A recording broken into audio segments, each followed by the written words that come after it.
Assalamualaikum warahmatullahi wabarakatuh. Saya Hidalansi Mihartini akan mencoba menjelaskan hasil penelitian tentang pengaruh komunikasi antar guru dengan siswa terhadap minat belajar siswa kelas 5 SDN 48 Cakranegara tahun pelajaran 2019-2020. Adapun yang akan saya jelaskan yaitu 1. Pendahuluan, 2. Landasan teori, 3. Metode penelitian. Bab 1. A. Latar belakang. Guru merupakan komponen pengajar yang memegang peranan penting dan utama karena keberhasilan proses belajar mengajar sangat ditentukan oleh faktor guru. Tugas guru adalah menyampaikan materi pembelajaran kepada siswa melalui interaksi komunikasi dalam proses belajar mengajar yang dilakukannya. Keberhasilan guru dalam menyampaikan materi sangat tergantung pada kelancaran interaksi komunikasi antar guru dengan siswanya. Ketidaklancaran komunikasi membawa akibat terhadap pesan yang disampaikan guru. Komunikasi berarti proses penyampaian pesan oleh komunikator atau guru kepada komunikan atau siswa. Hakikat komunikasi adalah proses pernyataan antar manusia. Yang dinyatakan itu adalah pikiran atau perasaan seseorang kepada orang lain dengan menggunakan bahasa sebagai alat penyalurnya. Berbagai upaya dilakukan guru untuk meningkatkan keberhasilan siswa, tetapi pencapaian hasil belajar yang memuaskan tidak terlepas hanya dari guru itu sendiri, tetapi siswa hendaknya mempunyai minat dalam belajar. Menurut Muhibin, minat dapat mempengaruhi kualitas pencapaian hasil belajar siswa dalam bidang studinya. Minat berarti tertarik atau terlibat sepenuhnya dengan suatu kegiatan karena menyadari pentingnya kegiatan itu. Minat dapat timbul karena daya tarik dari luar dan juga datang dari hati sanubari. Dengan demikian, minat diperlukan dalam proses pembelajaran agar siswa yang diajar tertarik dengan materi pembelajaran yang disampaikan. Dari fenomena di atas, mendorong penulis untuk mengadakan penelitian dengan mengambil judul Pengaruh Komunikasi Antara Guru dengan Siswa terhadap Minat Belajar Siswa kelas 5 SDN 48 Cakranegara tahun pelajaran 2019-2020. Bab 2. Landasan teori. A. Deskripsi teori. 1. Komunikasi. Komunikasi berasal dari kata-kata atau bahasa Latinnya yang berarti umum atau bersama. Apabila kita berkomunikasi, sebenarnya kita sedang berusaha menumbuhkan suatu kebersamaan dengan seseorang, yaitu kita berusaha sebagai informasi, ide, atau sikap. Sebenarnya hakikat komunikasi adalah usaha membuat penerima atau pemberi komunikasi memiliki pengertian atau pemahaman yang sama terhadap pesan tertentu. Istilah komunikasi menurut Anton M. Moeliono adalah pengirim atau penerima pesan atau berita antara dua orang atau lebih dengan cara yang tepat, sehingga pesan yang dimaksud dapat dipahami. Pesan itu dapat berupa konsep, makna, atau pendapat yang disampaikan. Menurut Katz dan Khan yang dikutip Suharsini Arikunto dalam bukunya Organisasi dan Administrasi, komunikasi adalah suatu proses di mana pesan disampaikan oleh penyampai pesan kepada penerima.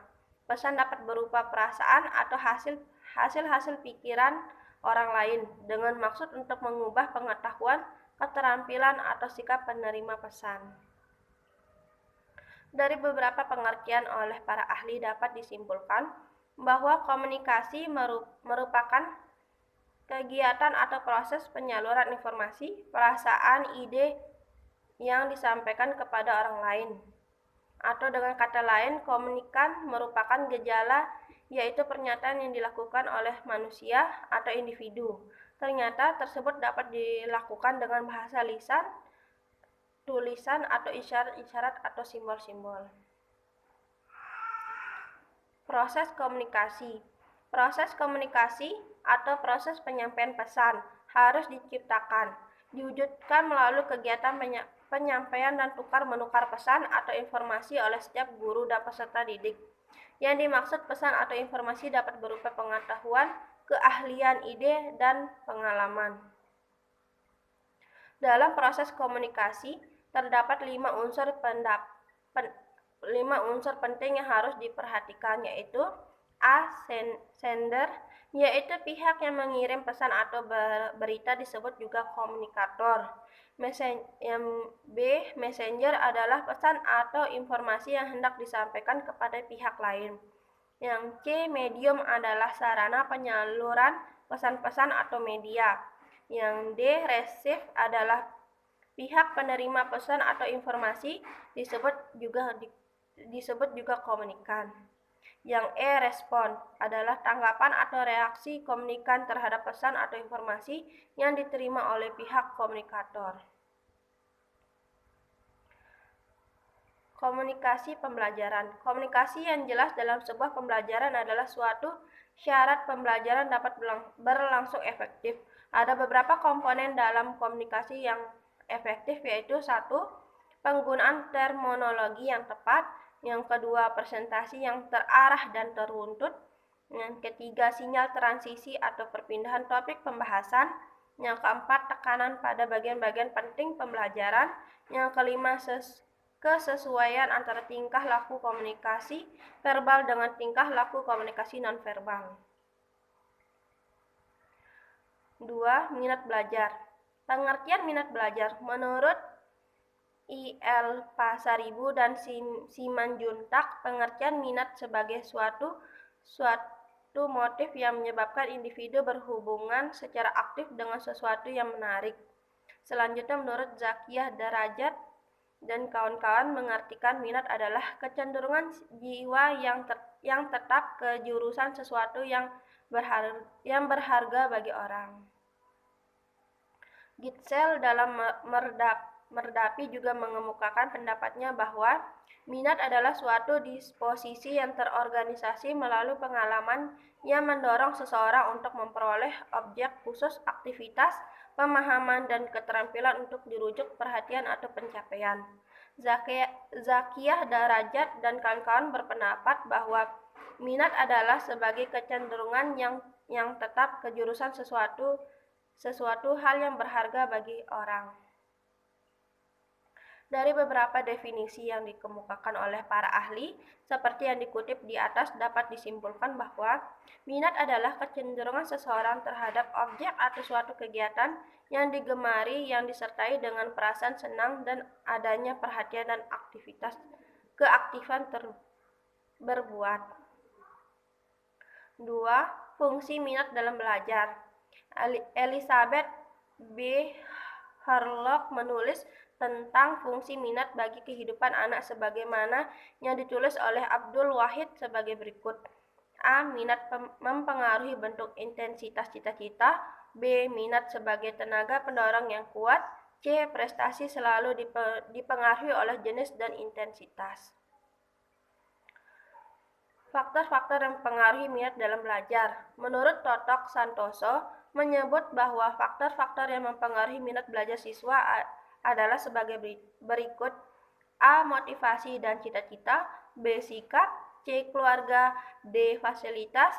E. Teman bergaul. F. Metode pembelajaran. Bab 3 yaitu 3 metode penelitian. A. Jenis penelitian. Jenis penelitian yang digunakan dalam penelitian ini adalah penelitian dengan pendekatan kuantitatif. Metode penelitian kuantitatif dapat diartikan sebagai metode penelitian digunakan untuk meneliti pada populasi atau sampel tertentu. Teknik pengambilan sampel pada umumnya dilakukan secara random. Pengumpulan data menggunakan instrumen penelitian atau analisis data bersifat kuantitatif atau statistik dengan tujuan menguji hipotesis yang telah ditetapkan. B. Waktu dan tempat penelitian. 1. Penelitian. Penelitian ini dilaksanakan pada semester ganjil tahun ajaran 2020-2021, tepatnya pada bulan September 2020. 2. Tempat penelitian. Penelitian ini dilakukan di SD Negeri 48 Cakra Negara, kelas 5 semester ganjil. C. Variabel dan indikator. Variabel adalah objek penelitian atau apa yang menjadi titik perhatian suatu peneliti. Jadi, variabel penelitian adalah suatu atribut atau sifat atau nilai dari orang Objek atau kegiatan mempunyai variasi tertentu yang ditetapkan oleh peneliti untuk dipelajari dan kemudian ditarik kesimpulannya. Dalam penelitian ini terdapat dua variabel, yaitu variabel bebas atau X dan variabel terikat atau Y. Satu, variabel bebas adalah variabel yang mempengaruhi atau yang menjadi sebab perubahannya atau timbulnya variabel terikat. Pada penelitian ini, sebagai variabel bebas adalah komunikasi antar guru dengan siswa. Yang kedua, variabel terikat atau variabel Y adalah variabel yang dipengaruhi atau yang menjadi akibat karena adanya variabel bebas. Yang D, populasi dan sampel penelitian. 1. Populasi. Populasi adalah wilayah generalisasi yang terdiri atas objek atau subjek yang mempunyai kualitas dan karakteristik tertentu yang ditetapkan oleh peneliti untuk dipelajari dan ditarik kesimpulannya. Populasi yang menjadi sasaran penulis adalah seluruh kelas 5 SD Negeri 48 Cakranegara. 2. Sampel. Sampel adalah bagian dari jumlah atau karakteristik yang dimiliki oleh populasi tersebut. Seluruh siswa kelas 5 yang akan dijadikan sampel dengan jumlah 32 siswa karena dipengaruhi pertimbangan bahwa kepada kelas 5 menjadi dasar atau tolak ukur untuk mengetahui tingkat keberhasilan pada kelas selanjutnya, atau kelas 6. Sehingga siswa kelas 5 SD Negeri 48 Cakranegara tahun ajaran 2020-2021 ditetapkan sebagai sampel. E. Metode pengumpulan data. Sebagai suatu penelitian yang dilakukan kincah atau lapangan tempat terjadi gejala-gejala yang diselidiki, maka metode yang digunakan adalah sebagai berikut. 1. Observasi. Observasi adalah pengamatan dan pencatatan sesuatu objek dengan sistematika fenomenal yang diselidiki. Observasi ini penulis dilakukan dengan cara observasi sistematis, yaitu observasi yang dilakukan oleh pengamat dengan menggunakan pedoman sebagai instrumen pengamatan. Yang kedua, metode dokumentasi. Metode dokumentasi adalah mencari data mengenai hal-hal atau variabel yang berupa catatan, transkrip, buku, surat kabar, majalah, prasasti, notulen, leger, agenda, dan sebagainya. Jadi metode ini digunakan untuk memperoleh data yang bersifat verbal dan tertulis dari SD Negeri 48 Cakranegara sebagai tempat objek penelitian, seperti letak geografis, struktur, organisasi, dan sarana prasarana. 3. Metode angket. Merupakan suatu daftar yang diberi pertanyaan yang harus dijawab atau dikerjakan oleh seseorang atau anak yang ingin diselidiki atau responden. F. Teknik analisis data. Teknik analisis data dalam penelitian menggunakan uji statistik untuk memperoleh data tentang pengaruh komunikasi antar guru dengan siswa terhadap minat belajar siswa. 1. Analisis pendahuluan. A. Penskoran. Pada penskoran ini, langkah yang ditempuh adalah memasukkan data-data angket yang telah diperoleh, kemudian menjumlahkan masing-masing jawaban yang diberikan responden dalam angket penelitian yang terdiri dari 32 siswa, yaitu dengan memberi nilai pada setiap item jawaban pada angket. B. Analisis uji hipotesis. Sifat analisis ini melanjutkan analisis pendahuluan. Analisis ini digunakan untuk menguji kebenaran hipotesis yang diajukan.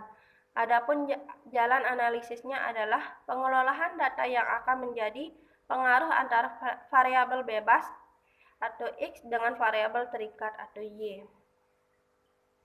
2. Analisis lanjutan. Analisis ini merupakan analisis pengolahan lebih lanjut dari hasil-hasil analisis uji hipotesis. Dalam analisis ini, penelitian membuat interpretasi dari hasil analisis korelasi dengan skor kasar yang telah diketahui dengan cara membandingkan. Sekian penjelasan dari saya. Mohon maaf bila kalau ada kesalahan atau kekurangan. Wassalamualaikum warahmatullahi wabarakatuh.